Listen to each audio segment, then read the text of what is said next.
we're going to go ahead and show you a couple of different ways. This is one way, of course, and this is what we call a symmetrical airfoil. It's exactly the same shape on the top and the bottom of the wing.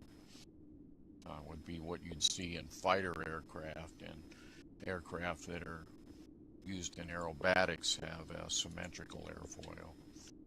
We can use the cut path here and create an airfoil that has more of a flat shape to it.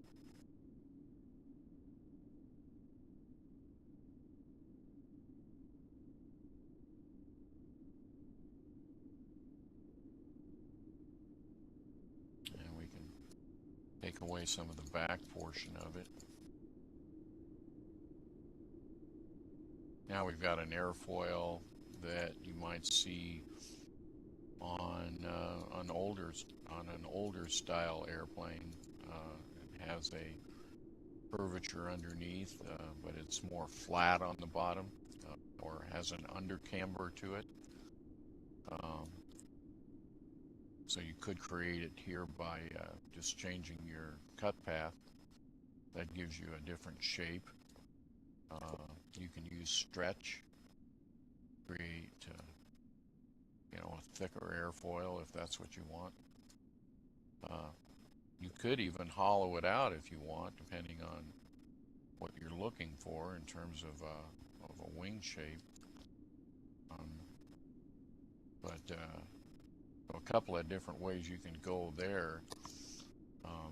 With the Sculptes, you can change a slice shape and modify it so that you'll get a specific airfoil shape depending on what you're trying to do. So that's just a matter of working with it and deciding what is appropriate for the aircraft that you're building.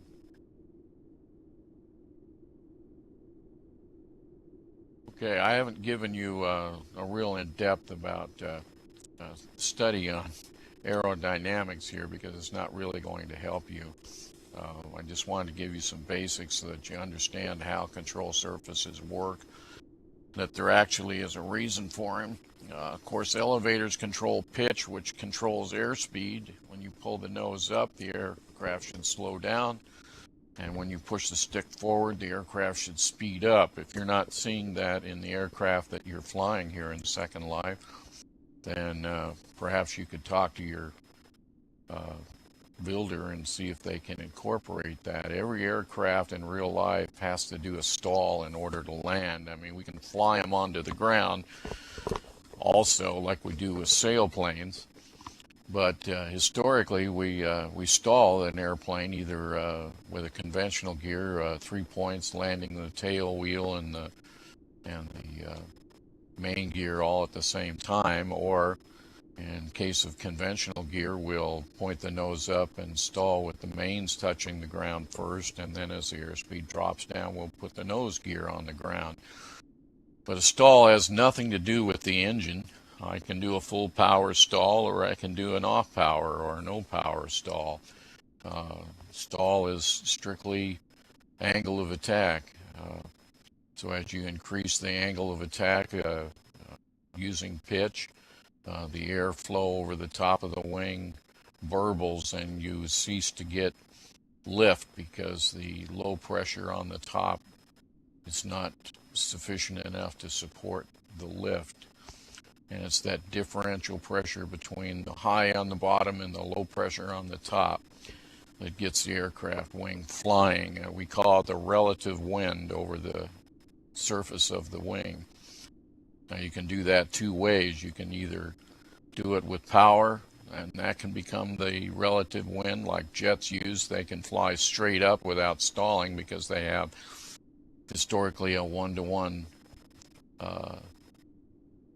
thrust to weight ratio, whereas propeller planes don't have as much thrust, although there's some aerobatic aircraft that come close. So we have to be more careful flying private aircraft because we don't have the thrust to overcome that relative wind over the chord of the wing. So we have to control ours with pitch instead of thrust. So that pretty much sums that part up. We're going to do some spot landings here shortly. Does anybody have any questions on control surfaces?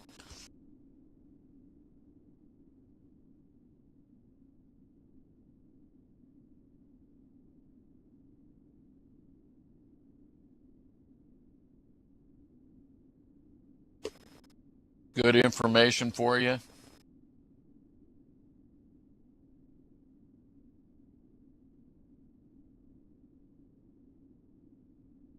Yeah, and I just discovered a bug on my P40 I didn't know I had, so talk about not checking things. That's funny. Okay, so let me go ahead and explain how we do these spot landings. Who's going to participate?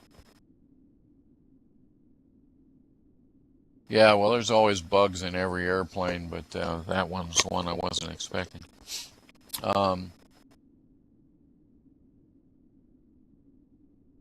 Who's going to participate in the spot landing contest?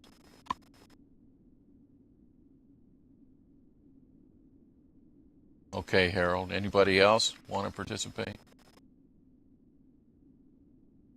I know Lynn will.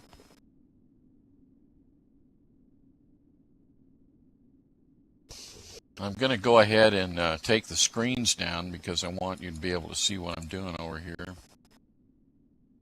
And so let me do that first. If you fly in real life, you're using a rectangular pattern.